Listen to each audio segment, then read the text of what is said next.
So there's going to be spoilers for Battlefield 1 here. If you're not interested in seeing those, I would suggest going to another video. So Battlefield 1 just released over the past few hours, and I didn't have the early adopters edition, I just had the regular pre-order. And this is what it thrusts you into after setting up your video and audio settings. And it's this guy reliving his experiences in the trenches through PTSD sequence. That also doubles as the tutorial mission for the game. And DICE and EA, I believe, captured the futility of the war that was World War I in a way that no other medium that I have seen to this day has been able to do so. Unfortunately, World War I is a topic that is just too often just glossed over, especially in American high schools, middle schools, and even at the collegiate level history books, that it's really a shame. And one of the reasons for that is no good came from this war. World War I basically summed up the clusterfuck that was the rest of the 20th century. Without World War I, you likely don't have a Red Revolution in the Russian Empire, and the fall of the Russian Empire, and the rise of the Soviet Union. You don't have the rise of an Adolf Hitler and a Second World War, let alone a Cold War. You may not even have atomic bombs. The Middle East, the war going on in Syria right now, is a result of the aftermath of the First World War. And that usually doesn't mean or doesn't make for good entertainment. Same thing from gameplay perspectives. If you look at the historical combat of World War I, where you have people basically rushing up the ladders out of a trench through 800 meters of hellscape known as No Man's Land, only to be cut down by aerial burst mortars and artillery, barbed wire fences, machine gun nests, snipers. It was a war that was fought really futility. That is the one word that I can only sum up the First World War as. Now, there might be a few glitches in here as I alt-tabbed out to change key bindings for TeamSpeak and a few other things. This wasn't the game. This was the recording software pausing and me coming back in. But this opening tutorial captures that sense of futility in such a way that I don't believe any other medium could. Now, I'm not going to go into the historical inaccuracies or accuracies of the weapons and the tanks and the battlefields, because ultimately, at the end of the day, EA and DICE have to make something that is engaging, and I guess you could say entertaining, and you're going to have to take liberties with what happened in World War I think, in order to achieve that. My hope, my great hope, is that this brings the experience of the First World War to subsequent generations that frankly have never been able to, or very rarely ever study this period of history, this chapter of human history in the textbooks, in their education or formal education. And this leads them to seek out more information and to learn more about what happened in the First World War. Because as I said, unlike World War II, where you kind of have these two not diabolically, I guess you could say that for certain factions within World War II, but diametrically opposed philosophies and opponents and the Allies and the Axis, that it lends itself very easily to narrative forms, novels, television, movies, games. I mean, this is why almost all of the early first-person shooters in the late 90s, early 2000s were almost, Medal of Honor, Call of Duty. The original Battlefield 1942, 1943 were all set in World War II. It is a much easier environment in which to tell a story. The going-ons behind what happened in World War I, it's complex, it's convoluted, and ultimately this was a war that didn't have to happen. It was the ultimate war of futility. Extra Credits, through their Extra History series, does an excellent job of summing up the lead up into World War I. And I'm going to link to that in the description down below.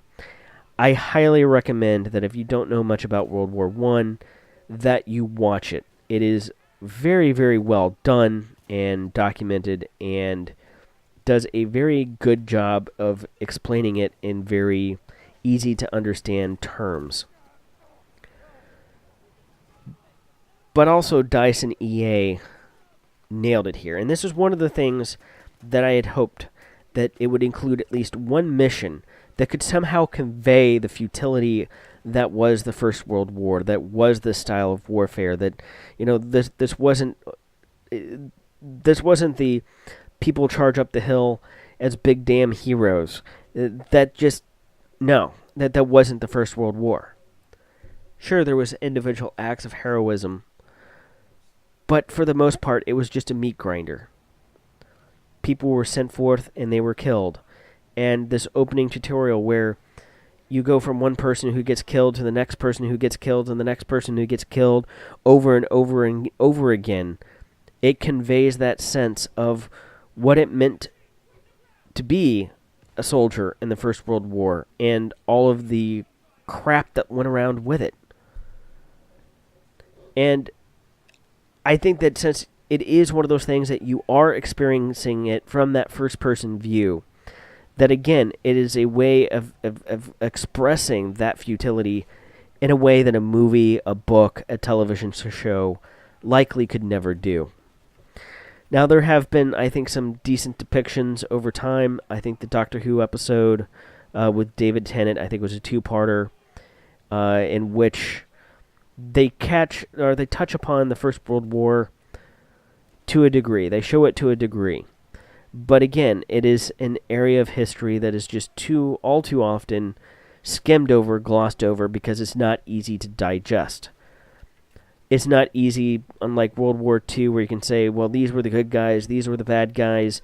No good guys came from this. There was just those who lost less than others.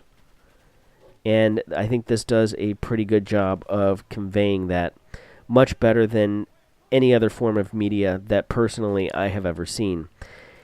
And if Battlefield 1 does cause a new generation to go out there and start looking for books and, you know, wikis and even history blogs and things of that nature to learn more about what happened in the First World War, then this game has been a success on a level outside of something that is enjoyment and entertainment.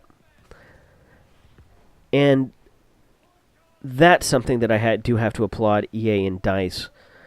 DICE for what they have delivered in terms of not only how beautiful the graphics are and how it does convey that sense of futility, lack of a better word,